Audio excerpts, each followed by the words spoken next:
Hola, buenos días a todos. Para mí es un placer pues daros a todos la bienvenida a la inauguración de Biotech Forum dentro de PharmaForum.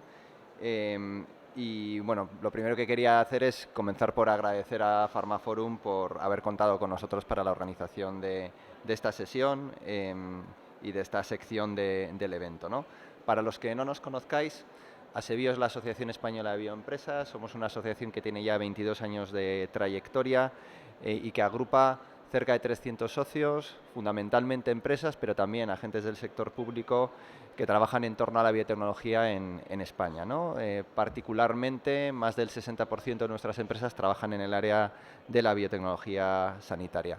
En estos más de 20 años hemos visto cómo el sector ha crecido, ¿no? y se ha consolidado hasta convertirse en un sector estratégico, ¿no? para el país y para el conjunto de la economía española. Ahora mismo el sector en España está constituido por más de 800 empresas. Cuando ASEBIO comenzó su trayectoria eran menos de 50, lo cual atestigua, ¿no? esa trayectoria de crecimiento que hemos mantenido a lo largo de estos últimos 22 años, ¿no? Y una de las cosas que ha hecho la emergencia sanitaria, la pandemia que afortunadamente poco a poco vamos dejando atrás, es poner de relieve precisamente, ¿no? la fortaleza y la capacidad de respuesta que ha tenido el sector biotech, ¿no? Para proporcionar respuestas a la misma, porque hemos estado involucrados desde el desarrollo de test diagnósticos hasta el desarrollo de vacunas, ¿no? Donde las compañías biotech han sido protagonistas en primera persona. Ahora mismo, bueno, más allá del contexto de pandemia, también hay que tener en cuenta, ¿no? que la biotecnología está transformando la industria farmacéutica tradicional. En la actualidad, más de 2/3 de los productos que están en desarrollo clínico son de origen biotecnológico, es decir, provienen de la I+D realizada por las empresas biotecnológicas. Las empresas biotech han protagonizado las últimas grandes olas de innovación terapéutica, ¿no? Desde las proteínas recombinantes en los 80, ¿no? Con la insulina como primer exponente, anticuerpos monoclonales, ingeniería molecular de proteínas de fusión, modificaciones químicas, inmunoterapia en cáncer, que es alguno de los últimos desarrollos, de manera que cada vez más hablamos de industria biofarmacéutica en vez de industria puramente farmacéutica, que es el resultado de esa transformación, ¿no? Por incorporación de las tecnologías que provienen de la biotecnología a la industria farmacéutica tradicional.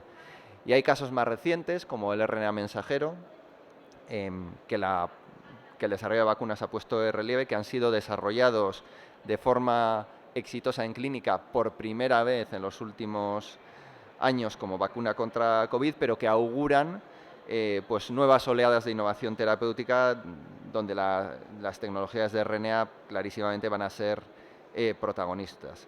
Y también estos nuevos avances lo que están permitiendo también es poder diseñar una medicina cada vez más personalizada, más de precisión, ajustada al perfil genético y molecular de cada paciente, que no podría aplicarse de no haber sido por el impulso de las empresas biotecnológicas en la medicina personalizada y de precisión. Hoy estamos precisamente en esta mesa redonda para hablar de esta realidad, de la mano de 4 empresas que me acompañan, que trabajan en 4 áreas desde las que la biotecnología está transformando a la industria biofarmacéutica. Desde las terapias avanzadas, como las CAR-T, el RNA interferente, la medicina personalizada de precisión, y la resistencia a los antimicrobianos, que es uno de los grandes retos emergentes de salud pública que tendremos que afrontar en los próximos años. Y para eso pues tenemos el honor de contar con 4 distinguidos ponentes. Gurutri Nazasoro, que está a mi izquierda, que es CEO de Vive Biotech, neurólogo, fundador y presidente ejecutivo de Vive, director del programa también de terapias avanzadas en Parkinson-Alzheimer de la Policlínica de Guipúzcoa. Es también miembro de la Junta Directiva de ASEBIO y del BAS Health Cluster. Ha publicado más de 150 artículos científicos y 6 libros y ha participado como investigador principal en más de 60 ensayos clínicos. Ha recibido también en 3 ocasiones el premio Parkinson España y el premio de investigación científica en Parkinson en el 2009. A su izquierda está Ana Isabel Jiménez, que es COO y directora de I+D en Silentis, del grupo Farmamar. Es doctora en Ciencias Biológicas, realizó un postdoc en el CENIO, donde fue autora de diversas publicaciones de relevancia internacional. También es máster de Dirección de Empresas. Cuenta con más de 20 años de experiencia en la industria farmacéutica, desde el área de I+D del Grupo Celtia, directora de I+D, y desde 2013 es directora de Operaciones Ejecutivas de Silentis. Ha sido también autora de más de 20 publicaciones científicas internacionales, 200 solicitudes de patentes y 50 comunicaciones a congresos internacionales. A mi derecha está Claudia Salgado, directora asociada de marketing de MSD en España. Claudia es licenciada en farmacia por la Universidad Complutense de Madrid y posee un MBA por el Griffith College de Dublín, y ha trabajado como farmacéutica hospitalaria y en desarrollo de negocio en la industria farmacéutica y biotecnológica. Actualmente lleva más de 12 años trabajando en MSD en distintas posiciones en marketing y acceso al mercado, y trabaja en la actualidad en el departamento de Policy, donde se encarga de la parte de antiinfecciosas, con un especial foco en la lucha contra las resistencias antimicrobianas y COVID. Y a su derecha está Lourdes Planelles, que es directora científica de Amadix, licenciada en Química y Bioquímica y doctora por la Universidad de Granada. Hizo su tesis en el Instituto de Parasitología y Biomedicina de López Neira y también un postdoc en Genética Molecular en Montpellier. Dirigió un grupo de investigación en el Departamento de Inmunología y Oncología del Centro Nacional de Biotecnología. En 2016 se incorporó como directora científica a una empresa biotecnológica, Bioncotec, ahora se llama Highlight Therapeutics, donde trabajaba en el desarrollo de nuevos fármacos frente a la inmunoterapia en cáncer. Y actualmente es directora científica de Amadis, una compañía española especializada en diagnóstico precoz de cáncer. Y con esta breve presentación de los ponentes que me acompañan, pues me gustaría comenzar por hacer una ronda de intervenciones donde cada uno, pues brevemente me contaseis un poco a qué se dedican vuestras empresas. Si os parece, empezamos por Silentis, que trabaja en el campo del RNA interferente. Adelante, Ana. Buenos días, muchas gracias por la invitación para contar lo que estamos haciendo en Silentis. Silentis es una empresa que, como han comentado, pertenecemos al grupo PharmaMar, se fundó en el año 2006 y nos dedicamos a desarrollar fármacos basados en la tecnología del RNA de interferencia. Esta es una tecnología nueva, muy prometedora, que lo que hacemos es diseñar pequeñas moléculas de RNA que bloquean de manera específica el RNA mensajero y de tal manera se destruye que no tenemos proteínas. Es una manera de controlar las enfermedades, pues con un mecanismo de acción novedoso, diferente a los fármacos tradicionales que tenemos hoy en día en el mercado, que están basados más en moléculas pequeñas o anticuerpos monoclonales. Y la ventaja que tiene este tipo de terapias es que los fármacos se diseñan empleando herramientas bioinformáticas dirigidas a la diana terapéutica.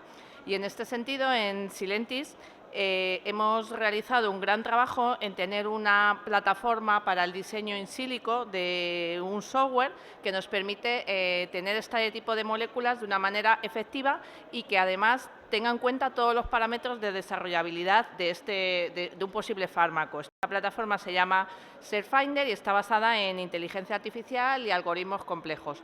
Además, también recientemente, el año pasado, inauguramos una planta piloto para la fabricación GMP de este tipo de moléculas, de los RNAs de interferencia o de cualquier otro oligonucleótido con fines terapéuticos, porque es una planta GMP y que cubre las necesidades de los ensayos clínicos de la compañía, y también estamos dispuestos a fabricar para terceros oligonucleótidos. Con estas tecnologías pues hemos desarrollado a lo largo, desde la fundación de la compañía, nuestro pipeline, que está enfocado en la aplicación terapéutica del RNA de interferencia en uso tópico. Fundamentalmente estamos trabajando en oftalmología, tenemos un producto en fase 3 para el síndrome del ojo seco y para también el síndrome de Sjögren, que es una enfermedad autoinmune que tiene una severidad en el ojo seco.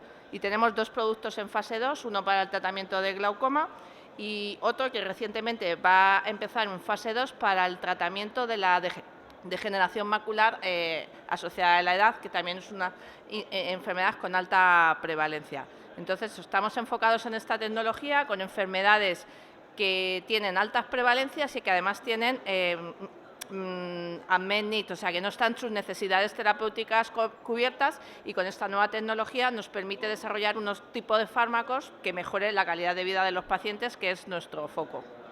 Muchas gracias. Mil gracias, Ana. Un ejemplo de una compañía que empezó de cero en España, en una tecnología que en aquel momento pues era muy incipiente, ¿no? Y que no había casos todavía de aplicación en clínica exitosos, ¿no? Y que habéis hecho ese camino, ¿no? Hasta conseguir llevar a productos hasta fase 3, ¿no? Continuamos con Amadix, que es una pyme especializada en medicina personalizada de precisión. Si puedes contar un poco a qué os dedicáis, Lourdes. Pues buenos días a todos y lo primero, gracias por la invitación y a esta mesa. Es un placer para Amadix y para mí estar aquí y compartir mesa pues, con personas y empresas tan relevantes en el ámbito de la biotecnología en España. Amadix es una empresa española de tamaño medio. A día de hoy somos unas 20 personas y estamos enfocados en el diagnóstico precoz de cáncer. ¿Cuál es nuestro objetivo? Generar herramientas sencillas que puedan ayudar a los profesionales clínicos a la toma de, a detectar los tumores malignos en estadios iniciales de la enfermedad, antes incluso de que el paciente tenga una sintomatología evidente.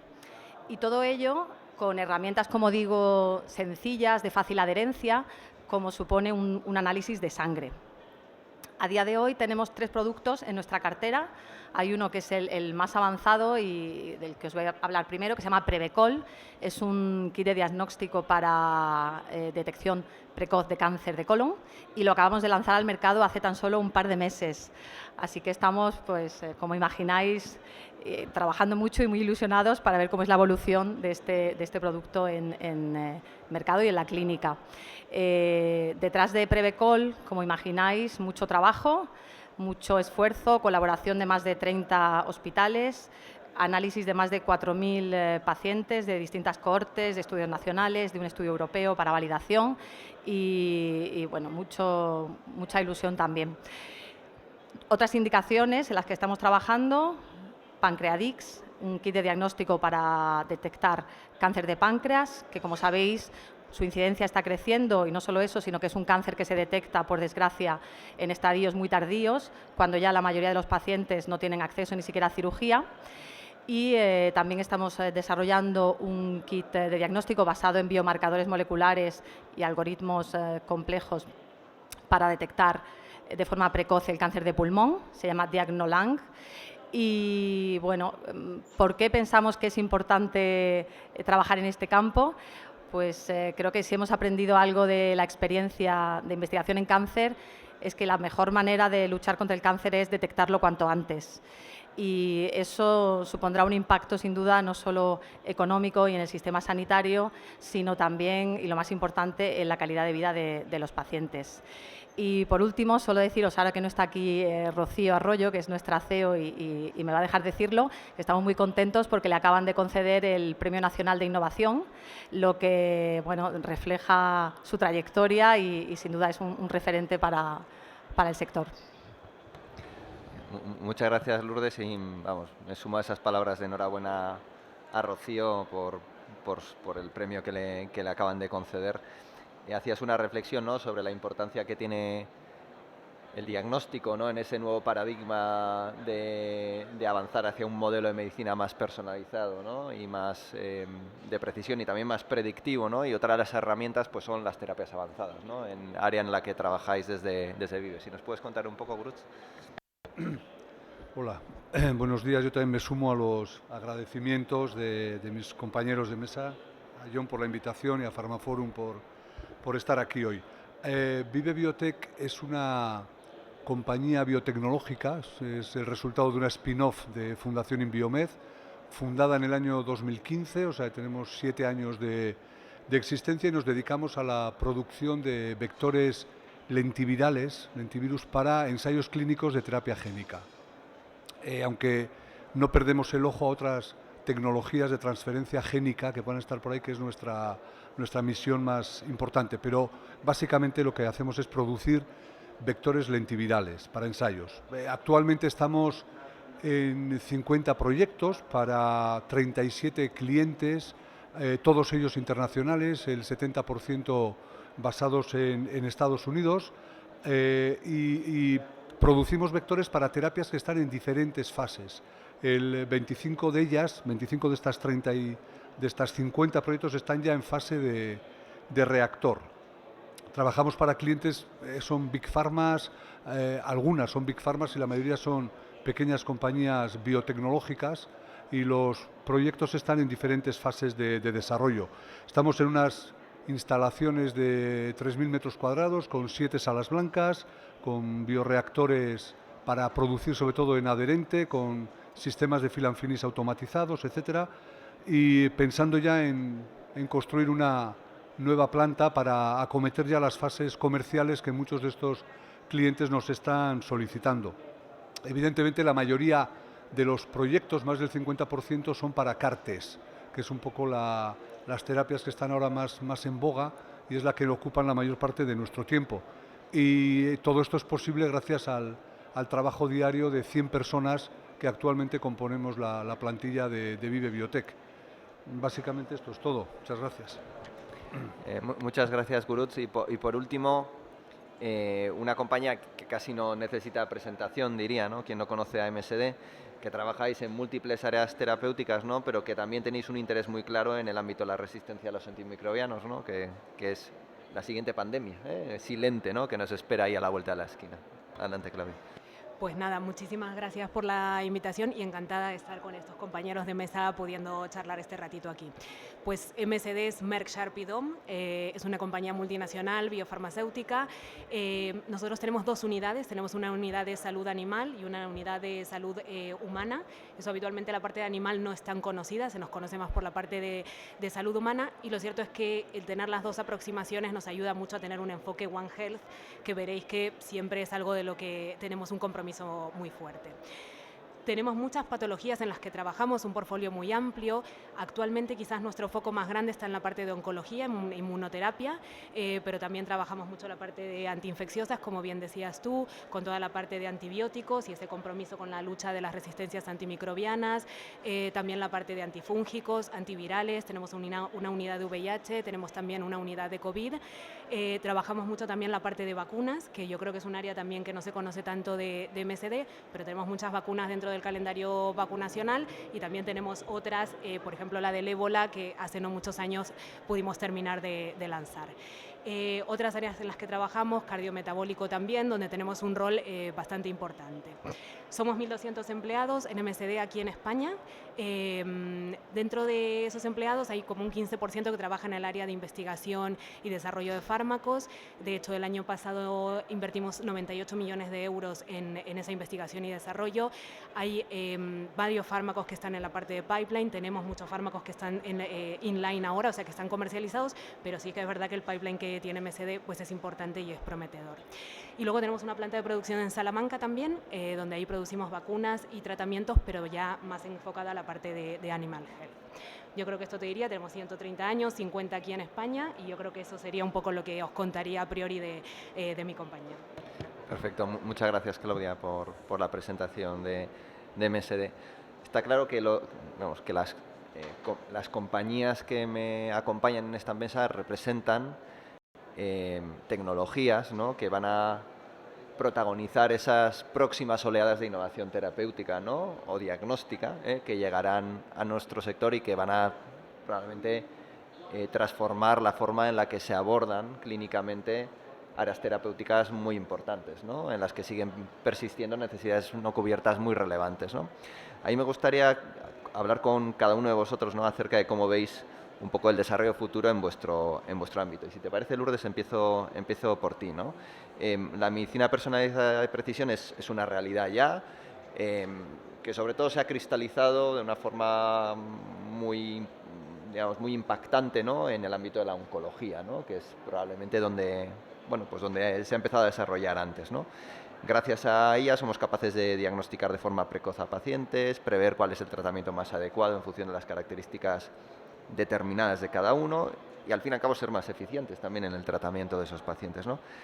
¿Cómo crees que estas tecnologías y abordajes van a afectar a la medicina en el futuro? Pues sí, como tú dices, ya hoy día vislumbramos la aplicación de esta nueva tecnología en clínica, como has mencionado, en casos de terapia, de anticuerpos específicos, la secuenciación, que supone un campo clave en el que detectar mutaciones en pacientes o variaciones va a estar directamente correlacionado con su respuesta a tratamiento, con un mejor diagnóstico, y eso sin duda es ya hoy día una realidad no aplicable en todo un contexto nacional, no de acceso todavía al mismo nivel en todos los pacientes del territorio español, pero bueno, es una realidad que ya está más en clínica. Si hablamos de futuro, pues yo quizá mencionaría los multiscan dentro del campo de oncología de detección precoz que trabajamos, los multiscan cancer test, que permiten la detección en una muestra de sangre de un panel variado y múltiple de distintos tipos de cáncer. Hay varias compañías que están trabajando en esto, son todo productos en desarrollo. Yo quiero hablaros de dos americanas, concretamente Grail, es una, y Exact Science. Grail tiene un test que se llama Galería, que es capaz de detectar 50 tipos de cáncer en una muestra de sangre. Para que os hagáis una idea de lo que esto representa en el impacto que tiene en el sector, Grail surgió como una spin-off de Illumina y en tan solo 4 años levantó 2 billones de dólares. Hoy día han hecho un estudio de validación clínico en Estados Unidos con 14.000 pacientes y tienen un estudio abierto en UK con, creo que son 140.000 pacientes. Para que, eso da un poco una visión de la dimensión de esta nueva tecnología en el campo. Y también me gustaría mencionar quizá la entrada disruptiva de la inteligencia artificial, como el acceso a esa enorme cantidad de información procedente de datos clínicos, procedente de imágenes que está hasta ahora almacenada en hospitales y que hay que extraerla y saber analizarla, pues va sin duda alguna a generar algoritmos complejos que introduzcan estos datos en combinación con los datos moleculares y que permitan ese diagnóstico precoz que tanto buscamos. Así que de cara a su aplicación, pues lo que yo imagino es que estos test de multiscan, por ejemplo, sean introducidos en cribado de pacientes que permitan un seguimiento poblacional pues más directo y que en definitiva nos adelantemos incluso al diagnóstico, de manera que eso sí que tendrá un impacto en nuestra calidad de vida y lo que todos queremos, que es vivir más y mejor. Muchas gracias, Lourdes. Es evidente que esto abre, digamos, todo un abanico de posibilidades, ¿no? Gurutz, me gustaría también hablar sobre la terapia génica, ¿no? Que está cambiando el estándar de tratamiento en áreas terapéuticas muy relevantes y sobre todo en este momento en oncología, ¿no? Donde tú has mencionado que trabajáis fundamentalmente una parte muy importante de vuestros clientes trabajan en el desarrollo de CAR-Ts, ¿no? ¿En qué áreas, en qué otras áreas también crees que van a tener más futuro tecnologías basadas en terapia génica o tratamientos basados en terapia génica? Siempre es complicado predecir el futuro, sobre todo porque pasan cosas en la clínica que a uno le sorprenden, ¿no? Por ejemplo, cuando empezaron los monoclonales, si a un neurólogo le preguntabas ¿cuál crees que puede ser la utilidad de los monoclonales en neurología? Pues enseguida pensabas las enfermedades que tengan una base inmunitaria, ¿no? La esclerosis múltiple, el Guillain-Barré, alguna polineuritis, etcétera. Pero claro, es que ahora estamos utilizando en migrañas, se están utilizando monoclonales en enfermedades neurodegenerativas. Es decir, allí donde se detecta una proteína que puede estar causando un problema, se diseña un monoclonal. La terapia génica y concretamente la inmunoterapia podría estar siguiendo un poco estos pasos. Esta es un poco la idea que a uno le viene a la cabeza cuando ve los desarrollos que van ocurriendo. Las principales indicaciones obviamente son ahora mismo la oncohematología, leucemias, linfomas, mielomas, etcétera, pero también tumores sólidos, Se están empezando a utilizar CAR-Ts para el tratamiento de ciertos tumores sólidos y se está abriendo el campo a enfermedades como las enfermedades autoinmunes. Y un ensayo muy reciente en una N muy pequeña, en 6 pacientes con lupus, pero están libres de brotes y libres de enfermedad desde hace 17 meses que recibieron un CAR-T. Entonces, bueno, pues esto es realmente muy esperanzador, expande totalmente el horizonte y probablemente cosas como estas acaben cambiando las reglas del juego, porque esto supondrá muchos cambios en los procesos de industrialización, regulatorios, precios, etcétera, etcétera, etcétera. Pues todo lo que han recorrido los monoclonales, dicho de otra manera. También se ven ciertas posibilidades en enfermedades infecciosas, como el VIH, etcétera, etcétera. Y luego la terapia génica, en un sentido ya más amplio, pues sus dos indicaciones obvias son las enfermedades raras en las que hay identificado un gen que ha mutado y que uno intenta sustituirlo, y por otro lado, aquellas enfermedades en las que tú puedes liberar un gen en una parte concreta del organismo para que produzca una proteína que es deficitaria.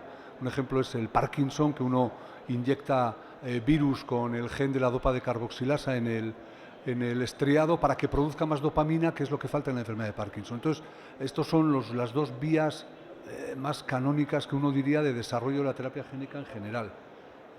Y ahí me quedaría. Probablemente se podría especular mucho más, pero... Sí, bueno, al final, cuando hay un campo emergente, ¿no?, todavía tenemos muchas lagunas de conocimiento, ¿no? Y según vayamos resolviendo esas lagunas, pues se irán ampliando también los posibles usos de la terapia génica, que no tenemos que olvidar que es de este milenio y de la segunda década de este milenio. O sea, es una tecnología tremendamente reciente en uso en clínica, ¿no?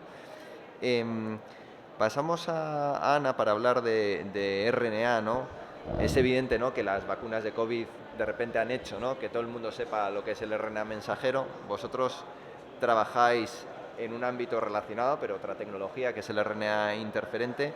¿En qué línea se está trabajando en este campo y cuáles son los retos que afronta esta tecnología, ¿no?, para su consolidación también definitiva? Pues como bien dices, ahora todo el mundo es experto en RNA desde que hemos sufrido la pandemia. Nosotros llevamos bastante tiempo trabajando en este tipo de productos basados tratamientos basados en RNA. Nosotros y muchas más empresas a nivel internacional.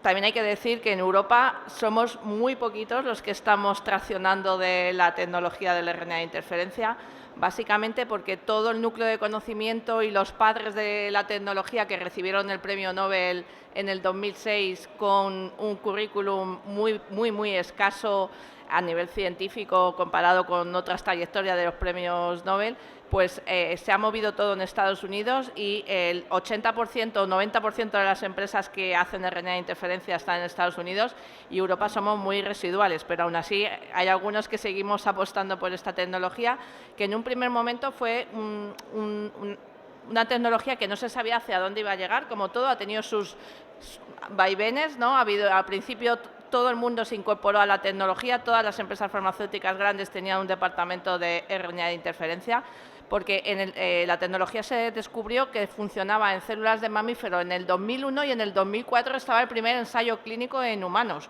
O sea, esto ha sido una revolución. De hecho, a esta tecnología la llaman la revolución silenciosa, porque lo que hacemos es silenciar genes. No se considera que es una terapia génica, porque no tocamos ningún gen en el núcleo, solamente lo que hacemos es impedir que se formen las proteínas. Entonces, es una tecnología con muchísimo potencial, y desde que empezó los ensayos clínicos en el 2004, pues actualmente tenemos 15 productos en el mercado basados en RNA de interferencia. Se comenzó, pues como todo, tratando grupos de pacientes con enfermedades raras, con enfermedades genéticas, porque nos permitía silenciar esa proteína que estaba alterada sin tocar los genes, y poco a poco pues se ha ido ampliando de tal manera que ya los últimos productos, el último producto que se ha aprobado por una compañía americana es para tratar la hipercolesterolemia con 2 inyecciones al año. O sea, la ventaja que tienen estos tratamientos es que tienen con un solo tratamiento tiene un periodo de acción, una posología muchísimo más amplia que cualquier otro tratamiento. Entonces, por ejemplo, pacientes con hipercolesterolemia, que hay millones y millones, es una pandemia también del siglo XX, ¿no? de la sociedad que tenemos ahora de bienestar, niveles de colesterol altos, etcétera, pues las estatinas dejan de funcionar y con esta nueva tecnología, pues directamente no tienes que estar todo el tiempo controlándote tus niveles de colesterol porque es muy, muy específico.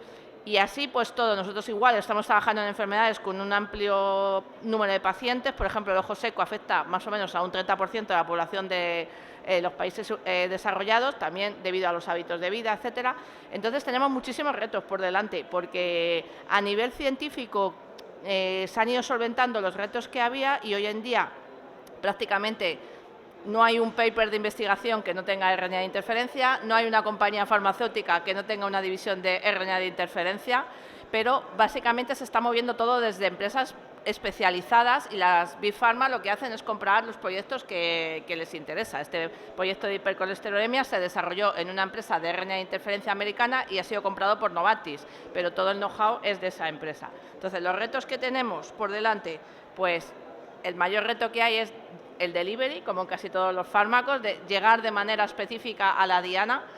Se ha solucionado a nivel hepático, pero queda mucho camino por trabajar. Por eso nosotros, en lugar de enfocarnos en delivery y hacer plataformas, pues nos hemos enfocado en deliveries tópicos que no tenemos tanta envergadura de trabajar en I+D, sino que la vía de administración es directa de nuestros compuestos. Otro reto que tenemos muy grande es la fabricación de este tipo de productos, porque ahora mismo es la locura de todo lo que tiene que ver con el RNA a nivel de fabricación. Compartimos cosas con las vacunas, aunque no es el mismo procedimiento. Entonces, hay un reto muy grande de plantas de fabricación de estas moléculas. Y otro reto muy grande es el precio, porque como toda nueva tecnología tiene precios altos y los tratamientos pues son altos. Entonces, hay unos temas ahí de negociación, hay muchos retrasos desde que se aprueban los medicamentos por las agencias hasta que se consigue precio, porque es una terapia cara. En primer momento para enfermedades raras impactaba, pero no tanto, pero con el progreso de la tecnología, pues ya productos como la hipercolesterolemia, pues los países ya se están pensando que este tipo de terapias les supone un cambio en el paradigma de sus sistemas de financiación. Muchas gracias, Ana, por tus comentarios. Hacías una referencia, ¿no?, al delivery, ¿no? Yo recuerdo cuando uno estaba en el laboratorio, otra cosa que tenían los RNAs era la estabilidad, ¿no? Parece increíble que hayamos progresado tanto como para ser capaces, ¿no?, de administrar un producto que actúa a nivel hepático, ¿no? O sea, es una cosa impresionante, ¿no? Cuando antes esto era estabilizar un producto de RNA era básicamente ciencia ficción casi, ¿no? Así que bueno, se ha avanzado también mucho en toda la parte de estabilizaciones, deliveries, formulaciones, ¿no?, dirigidas a solventar las limitaciones técnicas también de la tecnología. Has hecho referencia a la revolución silenciosa. Pasamos de la revolución silenciosa a la pandemia silenciosa, que es la de la emergencia, ¿no?, de microorganismos multiresistentes, que probablemente sea la siguiente pandemia, ¿no?, de salud pública que tengamos por delante, ¿no? ¿Cómo crees que desde la industria biofarmacéutica podemos responder a este reto emergente de salud pública? Pues muchas cosas de las que hemos ido hablando van a volver a salir aquí seguramente, ¿no? Yo creo que la pandemia de COVID lo que nos enseñó es la importancia de invertir y de estar preparados para este tipo de situaciones. La importancia de invertir dinero, de invertir tiempo, de colaboración público-privada, de colaboración entre empresas biotecnológicas y bueno, de todo ese aprendizaje que nos tendríamos que llevar, deberíamos aprender de cara a no llegar en lo posible a una pandemia donde nos tengamos que enfrentar a las resistencias antimicrobianas. Esto ocurre. Esto ahora mismo hay problemas en esto porque es verdad que seguimos sin tener el uso racional de medicamentos y de antibióticos que deberíamos tener. Yo la primera que tomo antibióticos, mis hijos los toman y cada vez que nos prescriben un antibiótico, pues no sé si lo hacemos todo lo bien que deberíamos hacer. Entonces me preguntas, ¿qué deberíamos hacer? Lo primero, trabajar mucho en esa parte de conocimiento, ¿no? De conocimiento tanto del público en general, de que hagamos un uso racional del medicamento, trabajar con los profesionales sanitarios y trabajar de cara también a invertir. Necesitamos nuevos fármacos, necesitamos nuevos antibióticos. Es muy caro el desarrollo de un nuevo fármaco y es importante que eso también, de alguna forma, esa inversión inversión se vea recompensada. Con lo cual, otra parte que también hay que trabajar es la financiación, que lo estábamos diciendo antes también.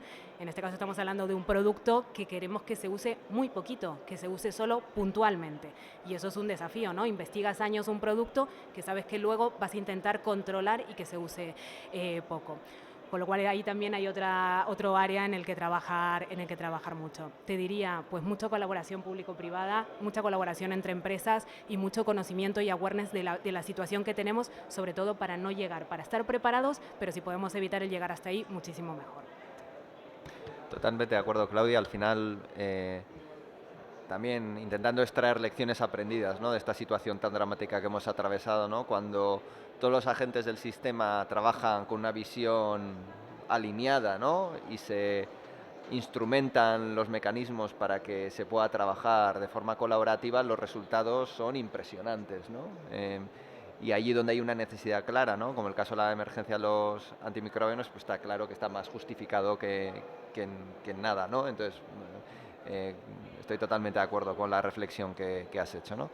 Me gustaría también hablar de otro de los temas, ¿no?, que se ha puesto en relieve, ¿no?, que es esa necesidad que tiene Europa en general y España en particular de reforzar su autonomía estratégica, ¿no? Una de las cosas que se puso de relieve durante la pandemia fueron las disrupciones en las cadenas de suministro, las vulnerabilidades que tenía Europa y las vulnerabilidades que también teníamos en España como país, ¿no? Y esa necesidad de reforzar las capacidades industriales para tener capacidad de respuesta. Desde ahí, desde Asebio, siempre hemos abogado por reforzar, ¿no?, la capacidad industrial del país y sobre todo hacerlo en tecnologías del presente y sobre todo aquellas que tienen futuro, ¿no?, invertir en capacidades para el futuro. Ahí, si te parece, Gurutz, empiezo por ti, ¿no? En el caso de las terapias avanzadas, ¿no?, la industrialización es evidentemente uno de los grandes retos que abordamos, ¿no? Tecnologías muy nuevas, tenemos que producir medicamentos específicos para cada paciente, un alto coste evidentemente de desarrollo y fabricación. ¿Cuál es un poco tu visión acerca de cómo escalar, ¿no?, este tipo de terapias y ganar en eficiencia en su producción? Bueno, Joyon, a los vascos sabes que nos encanta la palabra industrializar. Todo lo que sea hacer algo industrial nos encanta, ¿no? Y es algo que, bueno, afortunadamente tenemos está en nuestro acervo cultural, ¿no? Porque hemos visto que se han creado industrias prácticamente de la nada con el esfuerzo de grupos familiares o lo que sea. Bueno, y eso que hemos aprendido culturalmente intentamos aplicarlo también ahora a cosas más novedosas. Evidentemente, industrializar es uno de los grandísimos retos. El gran déficit de la biotecnología española es el tamaño de las empresas. Somos todos muy pequeños para competir en un mercado global y necesitamos crecer. Y ese crecimiento tiene que ir de la mano de la industrialización, que a su vez va de la mano de la automatización, y ahí es donde se juntan todos los retos que tenemos. Para esto sería fantástico tener cadenas de valor, tener la capacidad de hacer cadenas de valor en la que haya grupos que se dediquen a cosas concretas cada uno y que al final tengamos un poco esa capacidad de unirnos todos en un proyecto común que al final redunde y facilite el que al final se cree una industria verdadera en torno a un tema X. Puede ser la terapia génica, puede ser la bioinformática, puede ser lo que fuere, ¿no? Pero nos haría falta, nos vendría muy bien esas cadenas de valor. En este sentido, respecto a la biotecnología, la verdad es que todos teníamos, al menos yo personalmente, después de la pandemia y todo eso, una enorme esperanza en los PERTES, pero una grandísima esperanza y una grandísima confianza en los PERTES, y mucho me temo que nos vamos a quedar un poquito decepcionados en este sentido. La vida cambia, el mundo cambia, hay que adaptarse, etcétera, pero me da la impresión de que vamos a acabar perdiendo una grandísima oportunidad y que se nos va a pasar otra vez el tren de la modernidad y de engancharnos un poco al vagón de la tecnología, que al final es lo que hace que los países prosperen y que el mundo mejore. Escalar, ¿qué hace falta para escalar? Este es el gran reto de todo el mundo, es decir, conseguir, el primer punto que yo había puesto era financiación. Y es verdad, a todos, mientras estamos en esa fase de startup, de crecimiento, conseguir financiación es relativamente fácil, pero llega un momento en el que esas necesidades se multiplican por mucho y es una auténtica pared la que hay que escalar y para eso hace falta músculo financiero. Y hay muy pocas fondos de capital riesgo españoles especializados que tengan el músculo para soportar el escalado de una compañía biotecnológica, de una. Si ya son 5 a la vez, ya se complica mucho más. Por lo tanto, ya tenemos que empezar a pensar en que vengan al socorro pues, fondos de capital riesgo más potentes, europeos o americanos, ¿no? En segundo lugar, hay un reto tecnológico evidente. En nuestro caso concreto, trabajamos en adherente, en cultivos, en cultivos en adherente, no en suspensión. En principio, el lentivirus, el medio adherente es mucho más amable con el lentivirus que un crecimiento en suspensión. Claro, los tamaños de los bioreactores son limitados, entonces estamos colaborando con una compañía para co-desarrollar bioreactores de mayor tamaño que nos permitan acometer ciertas fases comerciales, por lo menos de CAR-T. Y en esto estamos. Pero al final tendremos que recurrir a la suspensión. No hay otra manera. Entonces, tecnológicamente también hay que estar muy puesto. Y por último, las personas. Hace falta talento. Ayer oímos unos datos sobre la educación en España y tal y cual, que preocupan. Afortunadamente, en el País Vasco contamos con una formación profesional extraordinaria, precisamente fruto también de esa cultura de industrialización. Alrededor de esas empresas se ha ido creando un tejido de FP, un tejido de FP muy natural, y ahora, al ver que la biotecnología podía ser un elemento estratégico de desarrollo del país, pues se ha adaptado la FP con cursos focalizados en la biotecnología, específicos para biotecnología y con conciertos entre empresas y gobierno vasco para que tengamos técnicos, todos los técnicos que nos hagan falta durante el tiempo que nos haga falta. No es casualidad que en San Sebastián estemos 2 compañías, nosotros y Viralgen, con una alta capacidad de empleo para técnicos de FP y que la FP vaya dándonos todas esas facilidades. Pero todo esto tiene que estar muy relacionado, muy imbrincado y tiene que haber facilidades institucionales, desde la regulatoria, desde colaboraciones público-privadas, desde colaboraciones universidad-empresa. Todo esto también hay que ir creando ese germen, esa semilla, porque si no, nunca industrializaremos.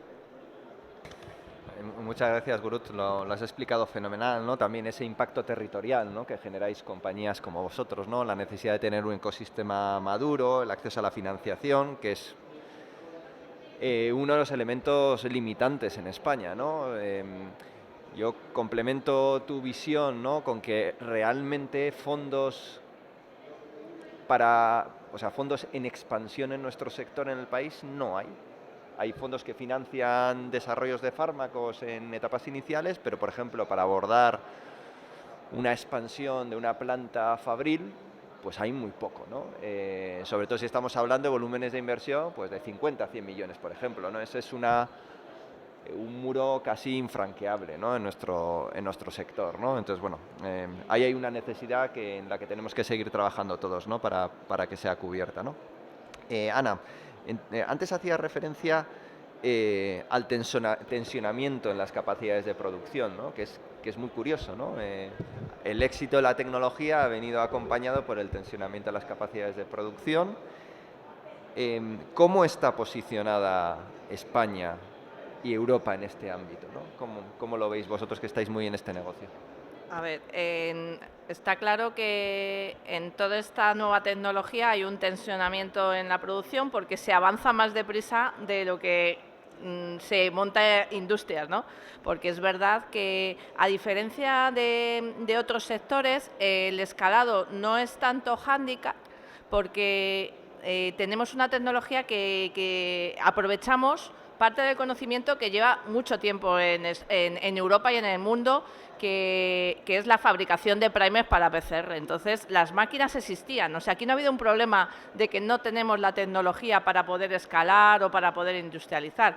La máquina existía, el conocimiento es limitado también, eso es otro de los temas que podemos tener, pero lo que nos hemos encontrado es que muy pocas empresas eran capaces de producir estos productos con calidad GMP, que tuvieran esa maquinaria. Entonces lo que ha tensionado es que existe la tecnología, pero no existe la industria capaz de poder suministrar la cantidad de productos que se está necesitando y sobre todo teniendo en cuenta que de los 15 productos que han salido, que están ahora mismo en el mercado, en los 5 últimos años se han aprobado la mayoría, o sea, solo se aprobaron 2 antes de esa fecha. Entonces, en los 5 últimos años hemos tenido que dar capacidad para fabricar 13 productos en el mercado y eso ha tensionado muchísimo.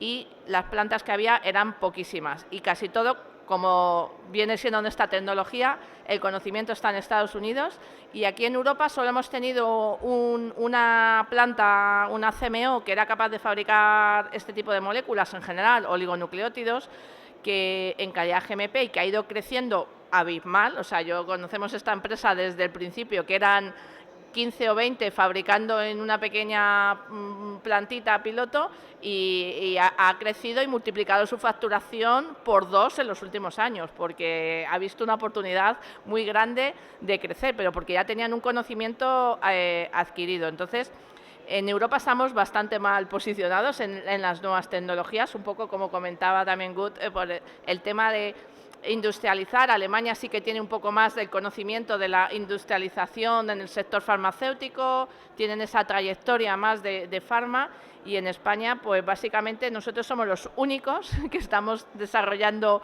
medicamentos, o por lo menos que los tenemos en ensayos clínicos. Luego hay alguna spin-off.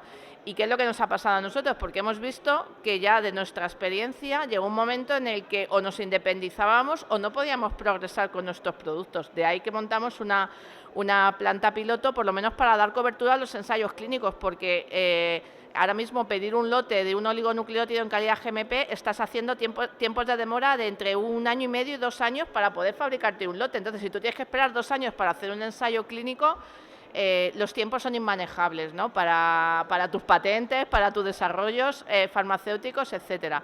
Entonces, nosotros nos hemos embarcado en esta aventura de intentar industrializar. Y que el problema que tenemos pues no es tanto de escalado, sino como de falta de proveedores y también falta de materias primas que se necesitan para acompañar a este crecimiento tan brutal de la tecnología. Entonces, como también ha comentado, la cadena de valor es muy importante y entonces estamos no solo intentando montar una planta piloto nosotros, sino intentando convencer también a la cadena de valor de Europa que nos acompañen con esos productos que necesitamos nosotros. Y creemos que lo estamos consiguiendo. Ya hemos convencido unas cuantas empresas que se unan y se suban a nuestra tecnología. Y otro tema muy importante que no hay que perder de vista, que yo sé que en el sector farmacéutico a veces pasa a un segundo plano, porque es fundamental cumplir las GMPs, escalar, cubrir las necesidades, pero hay un tema muy importante en Europa ahora que es la sostenibilidad. Entonces, en el concreto, nuestros procesos son muy poco sostenibles, porque necesitan gran cantidad de solventes orgánicos. Entonces, son procesos poco sostenibles y también hay que hacer un gran esfuerzo en intentar cambiar tus procesos productivos en la medida de lo que se pueda. También son procesos lentos, también tienes que contar con todas las aprobaciones regulatorias, pero hay una corriente muy fuerte en Europa ahora mismo de intentar mejorar los procesos productivos, no solo para ser más sostenibles, sino para incrementar los rendimientos y todo lo que tiene que ver con el desarrollo de fármacos, porque no podemos obviar de querer industrializar, obviando la pata de la sostenibilidad, que ahora es uno de los puntos muy importantes, y la digitalización y la eficiencia de los procesos obviamente también vienen de la mano. Todo es un pack que ahora va: sostenibilidad, digitalización, automatización, que te llevan a ser más eficiente. Gracias, Ana. Entendiendo que Estados Unidos nos saca un par de cabezas, ¿no?, en la carrera, un poco yendo a lo que Guruz decía antes, todavía estamos en esa ventana de oportunidad, ¿no? O sea, todavía estamos a tiempo de coger el tren, aunque cada vez va cogiendo más velocidad, y que dar un empujón, ¿no?, para alcanzarlo en el ámbito del RNA, ¿no? Y creo que es muy bueno para Europa y desde luego para España, pues tener compañías como vosotros que están jugando también ese papel de catalizar a los agentes del ecosistema para que seamos capaces de pillar ese tren, ¿no? Voy a cambiar de tercio a Claudia, ¿no? Para volver a hablar sobre multiresistencia. Uno de los elementos, ¿no? Que antes has dicho, ¿no? Que, oye, necesitamos nuevos antimicrobianos, pero los tenemos que reservar para cuando sean estrictamente necesarios, ¿no? Esto desde el punto de vista del escalado y de la fabricación, ¿no? Y de la capacidad de respuesta, ¿cómo se gestiona? Porque tenemos que no fabricar y esperar a que los necesitemos, ¿no? Cosa que, por ejemplo, se tiene que hacer a veces, ¿no? En patógenos emergentes. ¿Cómo se puede gestionar eso desde el punto de vista de una compañía farmacéutica? Bueno, en la parte de antimicrobianos, como dices tú, no es tanto la dificultad de la producción en sí, pero sí es verdad que lo que hay es un problema como de estocaje, porque tú los puedes producir, el problema es quién almacena, quién tiene ese stock, que en principio tiene que estar disponible para ser necesario, pero que no es seguro que se vaya a utilizar o no.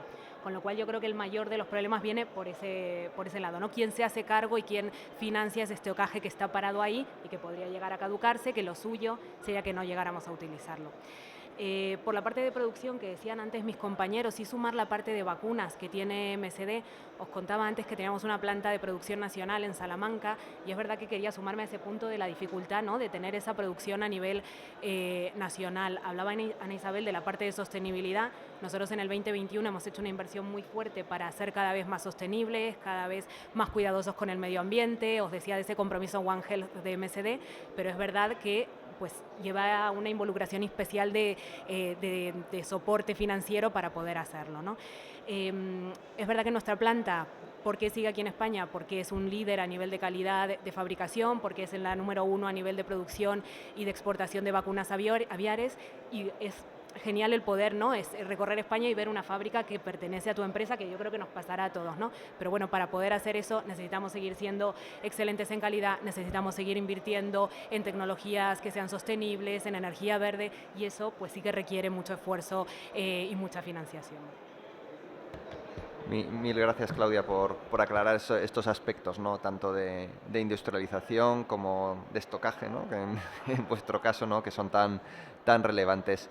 Lourdes, el área del diagnóstico fue otra de las áreas, ¿no? Donde la pandemia puso de relieve la importancia que tiene tener capacidades estratégicas. A mí nunca se me olvida que al principio de la pandemia nuestros socios comerciales nos cerraron las fronteras a las exportaciones de test PCR y afortunadamente teníamos una industria nacional que tuvo capacidad de responder y escalar capacidad productiva. Si no, nos hubiésemos quedado desabastecidos con el impacto que ello hubiese tenido, ¿no? Vosotros también sois un ejemplo de tecnología made in Spain. ¿Qué creéis que necesita nuestro país para impulsar nuevas capacidades en este ámbito? Pues bueno, me uno a lo que se ha dicho ya en la mesa, a esa necesidad de industrialización, de apostar por la industrialización basada en un desarrollo, en una colaboración estrecha público-privada. Y quizá una de las cosas que faltan en España es diseñar una estrategia nacional de medicina de precisión, con unos objetivos claros, con un presupuesto anual y, cómo no, donde la industria se siente a la mesa. Creo que esa estrategia falta y deberíamos aprender quizá de otros países vecinos como Francia o como Inglaterra, que la tienen y donde en el campo del diagnóstico hay claros resultados. Por ejemplo, en Francia hay más de 28 plataformas de secuenciación que lo que permite generar, secuenciar cortes muy grandes de pacientes, generar información pues necesaria para el conocimiento, generar conocimiento necesario para el desarrollo futuro de estos avances en medicina de precisión. Otro ejemplo es Reino Unido, Inglaterra, donde si una persona le detectan un cáncer, le van directamente a hacer la secuenciación sin más, cosa que en España todavía no se hace. Tenemos países pequeños como Estonia, donde se han secuenciado ya 1 millón también de pacientes y deberíamos aprender de estos ejemplos que nos dicen, a fin de cuentas, que podemos hacerlo. Es cierto que sé que hubo una propuesta que se llevó al Senado para crear esta estrategia nacional en medicina de precisión, pero hubo ciertas discrepancias entre gobierno y comunidades sobre quién se hace a cargo de este presupuesto y ahí quedó la cosa. Por ser un poco optimistas, pues mencionar que sí que hay comunidades autónomas que están haciendo un avance en este campo. Pues yo destacaría quizás Navarra, que de la mano de la Consejería de Innovación, de Juan Cruz, está apostando por impulsar el tema de secuenciación. Y también, como se ha mencionado en la mesa, hablar de los PERTE, que sin duda eran para todos una gran esperanza y que, bueno, yo quiero pensar que va a ser un impulso de cara a esta estrategia conjunta de medicina de precisión, que sea sostenido en el tiempo, que sea mantenido y que ojalá sea mantenido y sea sostenido y podamos ser más competitivos de lo que somos hoy día en Europa y en definitiva en el mundo.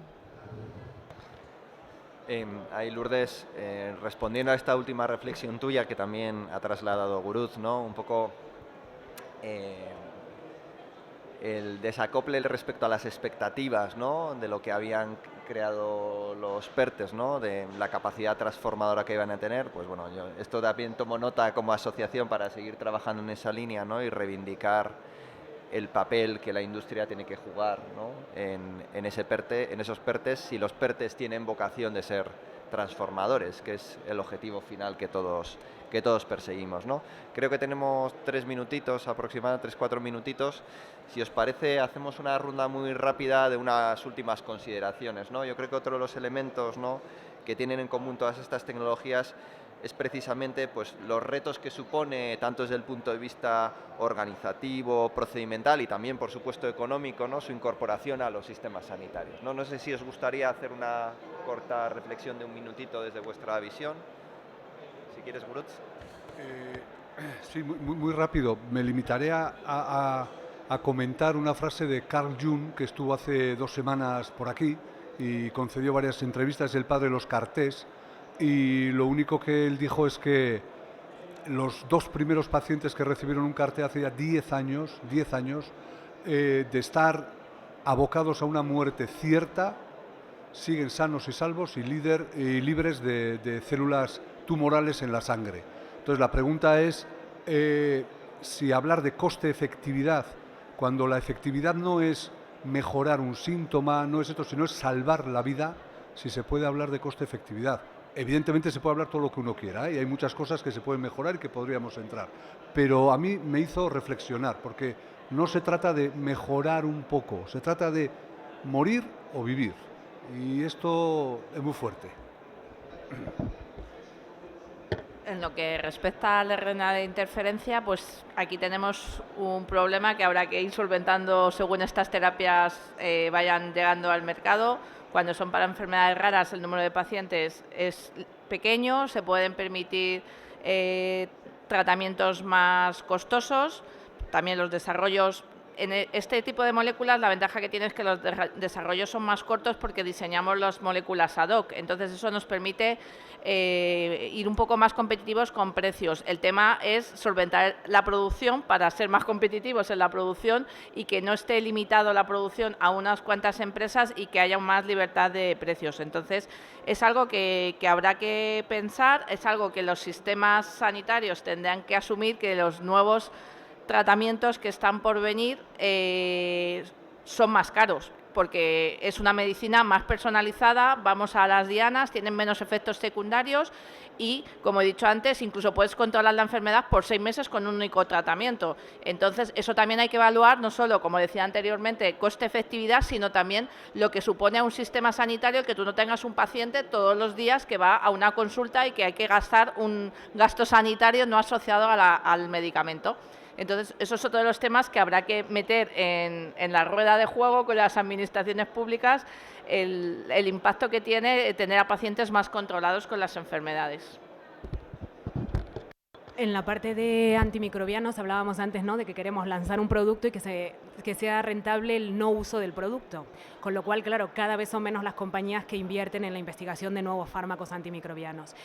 ¿Qué pediría en este área? Pediría creatividad, porque vamos a tener que ver cómo gestionamos esa parte, ver cómo se financia el no uso de esos fármacos que se quieren lanzar nuevos al mercado. Pediría también colaboración, porque creo que tiene que cuadrarnos a todos. Tiene tiene que cuadrarle a las empresas investigadoras y tiene que cuadrarle, por supuesto, al sistema sanitario. Y pediría valentía, porque es verdad que hay muchas vías de financiación, sabemos que hay otros países que utilizan nuevas vías de financiación, tenemos un listado largo de ellas, pero llega el momento de ponernos en marcha y en acción, ¿no? Vale, ¿cuál es el modelo que vamos a elegir nosotros? O sea que creo que por ahí iría lo que creo que necesitamos. Bueno, muy rápidamente, pues completando lo dicho, reivindicar el papel de diagnóstico precoz en cáncer por la implicación y el impacto que eso tiene en el sistema sanitario y en la calidad de vida del paciente. Esto requiere, sin duda, apoyo desde Gobierno pues en financiación, en sentarnos a dialogar sobre las necesidades para la entrada en mercado de muchos de esos productos. En el caso de empresas españolas como la nuestra, habría que implementar bastante o mejorar el proceso de entrada al sistema sanitario, que de eso no hemos tenido tiempo para hablar, pero a día de hoy tiene muchos límites y restricciones por ser algo descentralizado, sin un procedimiento transparente, público, como ocurre igual en otros países vecinos. Así que hay campo de mejora, hay una necesidad clara y pues a ponerse a ello. Oye, pues sin más dilación, ¿os parece que clausuramos la mesa? Agradeciendo a todos los ponentes su participación, ha sido un placer, espero que haya sido tan interesante para vosotros como lo ha sido para mí. Y bueno, al final un moderador lo que tiene que hacer es sobre todo ajustar los tiempos, creo que lo hemos hecho relativamente bien, y bueno, nos veremos a lo largo del día de hoy en Pharmaforum. Muchas gracias a todos.